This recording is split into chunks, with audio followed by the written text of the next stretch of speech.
Hey, what's up, you guys? I'm Drew Copeland from the band Sister Hazel. Let's blast off to the music universe.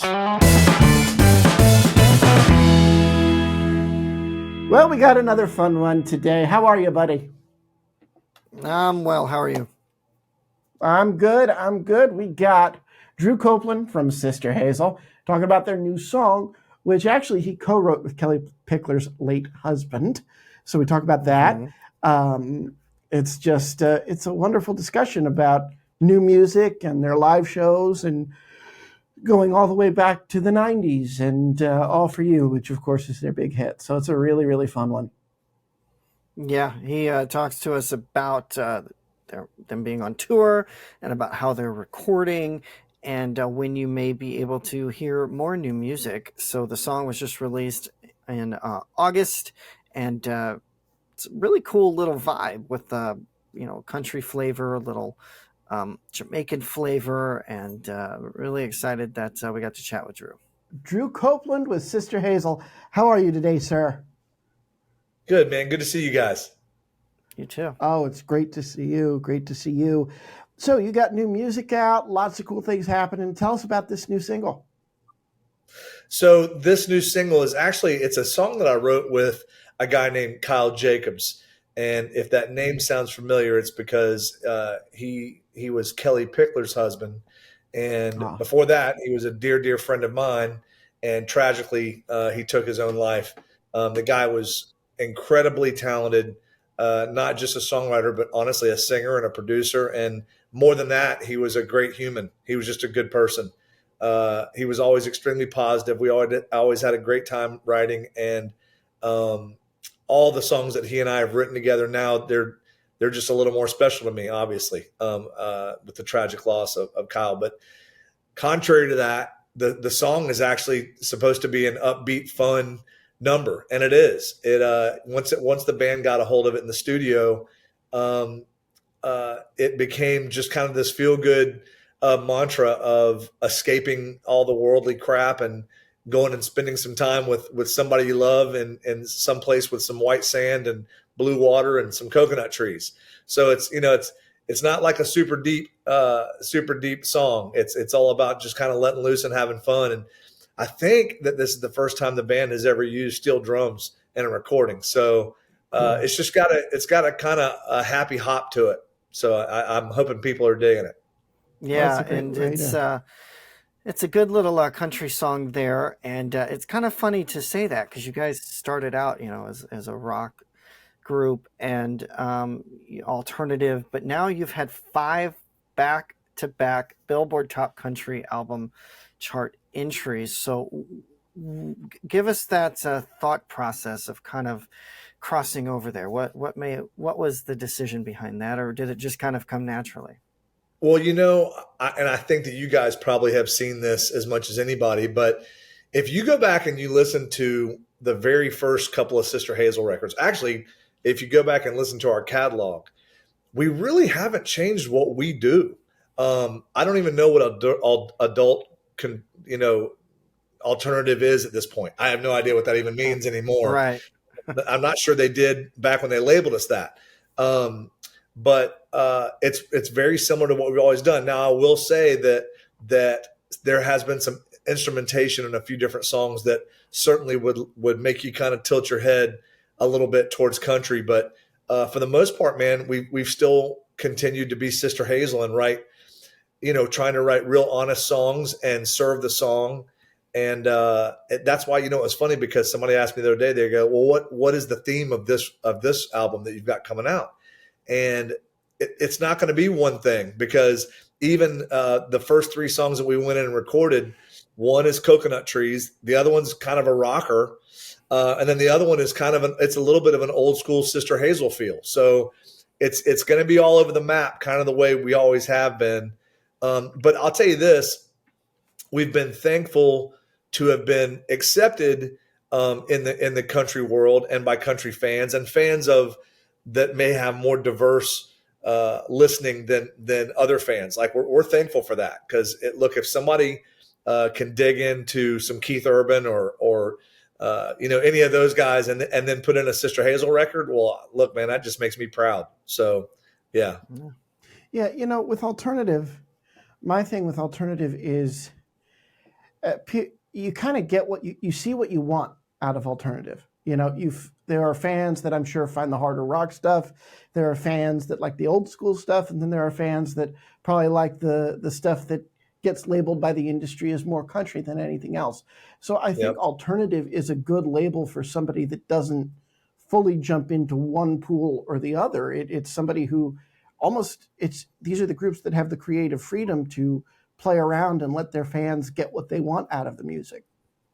Yeah, I totally agree. And we have absolutely enjoyed that. And a huge part of that is our fan base. They are self-dubbed the Hazelnuts, and they have supported this band from day one. And it seems like everybody can find something they love on the Sister Hazel records. So, yeah, we're very lucky to have fallen into that category. Yeah. And you mentioned new album. Is it done? When do you think we'll be able to hear it? No, it's not done. We recorded 3. We're going in this coming weekend. We're going in the studio in Nashville again for a couple of days and record. So we're touring, but we're recording. So we're like kind of tour, record, write, tour, record. We're just kind of always kind of moving in that direction. We got a little more serious about finished product stuff over the last several months because we wanted to get a new product out. There hadn't been one out since the Elements series that we did. So we were pretty motivated at this point to get in and finish these songs up and get them recorded. Awesome. Yeah. And you mentioned touring. I have the live album, which I think, correct me if I'm wrong, I'm tempted to go on my phone and look. I think you recorded that here in DC at the 930 Club. Is that correct? The live album? There are pieces that were recorded there. Yes. Yeah. The 930 Club, man, that's a legendary venue. We've had a lot of great shows there. That's awesome. Well, you need to come back. We need to see you. I mean, like you said, you're one of these groups that's always touring. How has that been post-COVID for you, getting out there, seeing the fans? And sort of off of that alternative question, do they respond to everything in concert the same, or do you notice that there's a type of Sister Hazel song that gets the craziest response? I mean, All For You notwithstanding, but how they react to each sort of piece of the Sister Hazel pie. Well, it was an odd re-entry to the world of live music. The distancing and the requirements to get in the venues, and some places were more difficult than others. I think there were a lot of people that were really scared. I think a lot of people have kind of come through that now. And I will tell you, there was absolutely a longing for live music again, because fans are more rabid than they've ever been. And it's like, in a good way. Yeah. And they're loving the live show. And honestly, we're so thankful to be back out playing live again.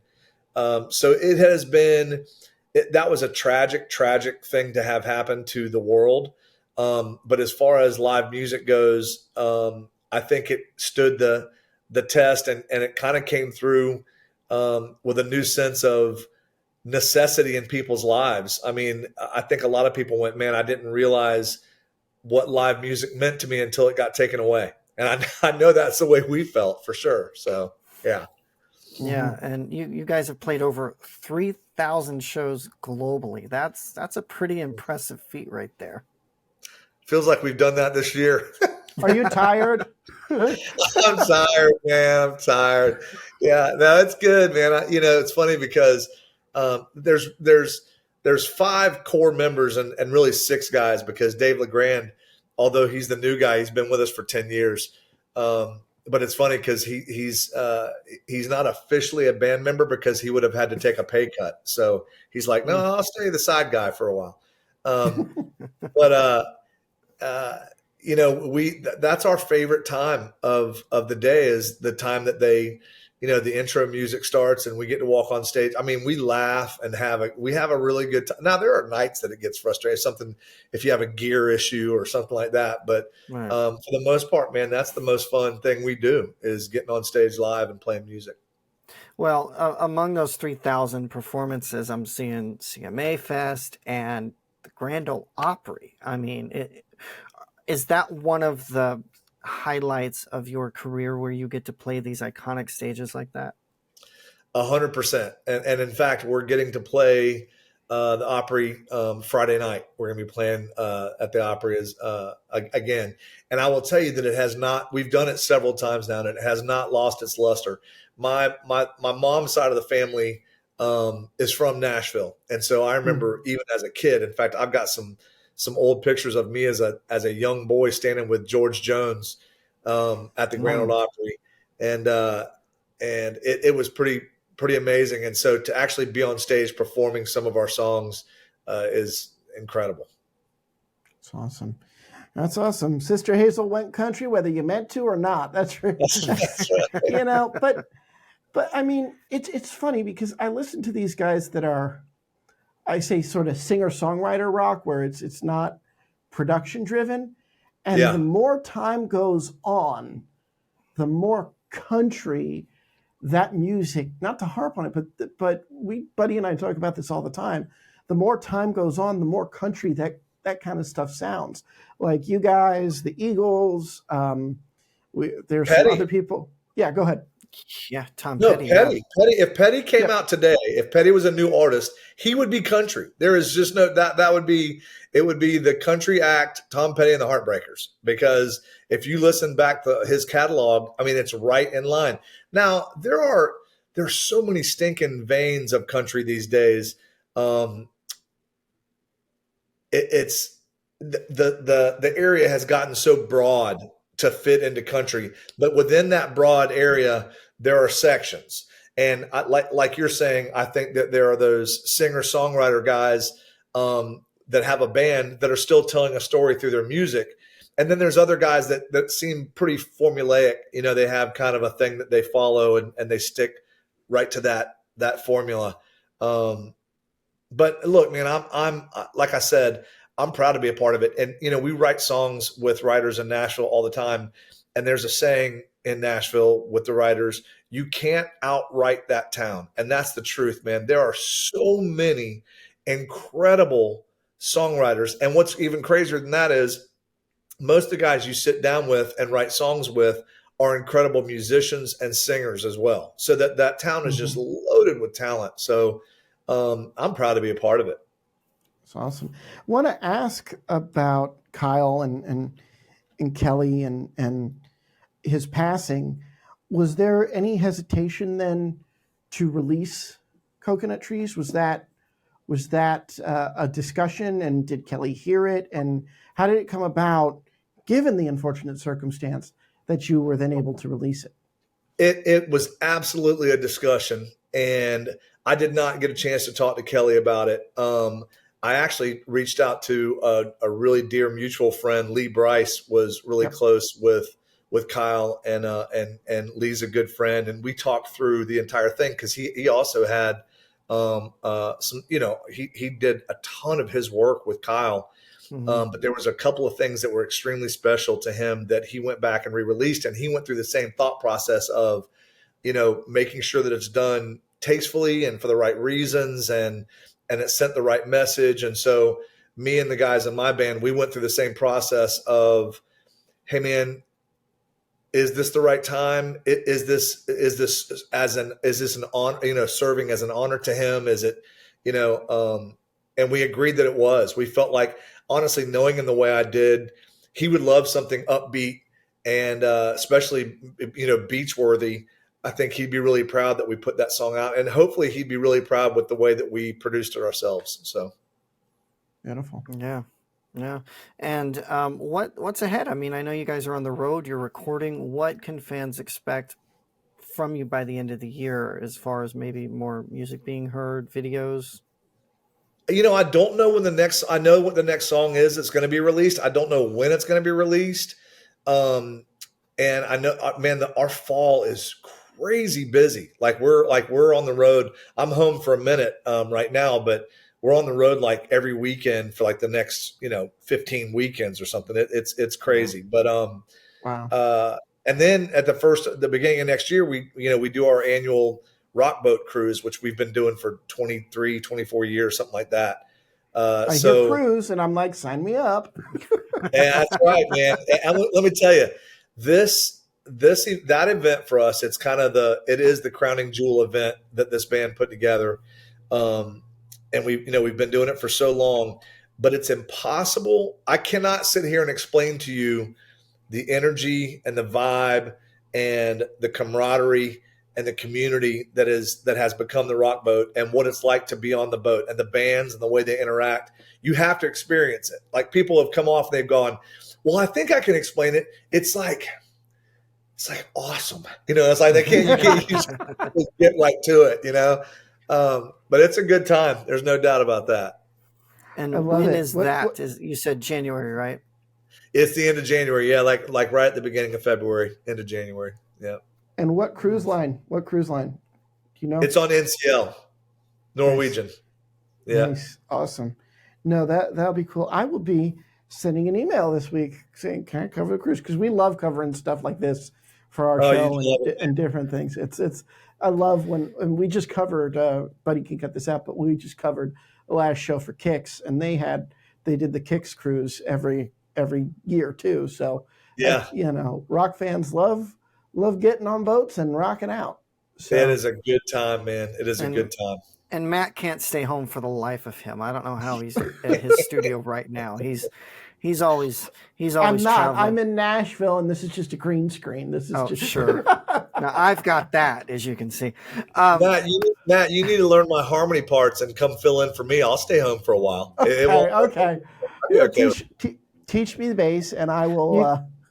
You don't want him singing. Trust me, I've had how many countless trips to Vegas where he's right in my ear, and I'm like, you're screeching. You got to stop. Yeah, goats are like, hey, he's one of us. But out of tune. But not only do you do the cruise for the fans, obviously, you also have some other annual events you guys host for them. Oh yeah, we do another one called the Hazelnut Hang, which we just did a few weeks ago in just outside of Charleston, South Carolina, Isle of Palms, at a place called the Windjammer, and it was an absolute blast. I mean, we had such a great time. So you got out before the hurricane, though, right? We did get out before the hurricane. Yeah, we got out of there. It was just such a great event. It sells out like as soon as it goes on sale. It seems to sell out, but it's just a great weekend of hanging out at a beach at a really cool beach club and playing some music. And we always do like a special set. And this time we allowed the fans to pick like deep cuts, like what songs do they want to hear at shows that we just never get around to playing. And so we did a whole set of these deep cuts, and it was a lot of fun. It was a lot of homework because I forget how many songs we have, but man, relearning them is like learning somebody else's song again somehow. But it's a lot of fun. And then we also have a thing that we do called Lyrics for Life, which is our charity benefit that raises money for cancer research and for children that are battling cancer. And along with that, we haven't been able to do it last couple of years because of the COVID protocols, but we were also doing a thing called Camp Hazelnut, which started out as another event for our fans. And we took over this campground here just outside of Gainesville and Stark called Camp Crystal. And we would go up there. We were going to take fans and do campfire songs and have a dance in the whatever the hall is that, play a full set there. And the first year that we were doing it, it just wasn't really well attended. There wasn't going to be a lot of fans there. And so we decided, man, the right thing to do was to reach out to a friend that worked at a children's cancer hospital down in Tampa.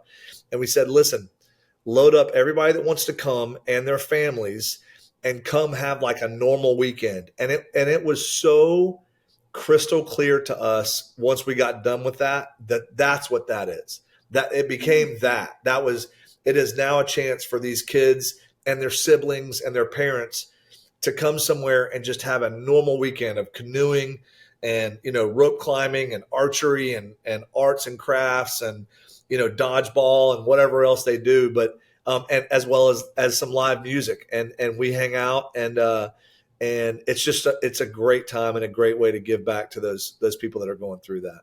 Well, that sounds like a lot of fun, but you also have the holiday hang and the ski hang. Are you guys doing those as well this year? We're not. I don't think we have a ski hang on the schedule. I know that we always end our tour every year at the House of Blues in Chicago. So at the last shows that we do are normally used to be 3 shows at the House of Blues in Chicago back to back. I think we're down to 2 now. But yes, we've incorporated that and added a few things here and there to kind of make it special for fans that want to sign up and do a little extra while we're there. That's awesome. You guys really give back. You're really genuine with your fans. Before we let you go, I, of course, being the fan that I am, I have to ask about All For You and when that hit and what your reaction was, because it's still the song all these years later. It's crazy. Looking back, tell me how it happened and how you think on it all these years later. So Ken wrote that song. There was a contest going on in Gainesville, and Ken wrote that song to enter into the contest. And he and I were an acoustic duo, early on. And I remember him bringing that song. We had a gig. It was probably a Sunday afternoon. Was a lot of our gigs were kind of Sunday at 5:00. But I remember him pulling in the parking lot and going, "Hey man, I've got this song. Check this out." And I went out and listened to it in his car, and I was like, "Man, that's really good." But I had no clue, man. No clue.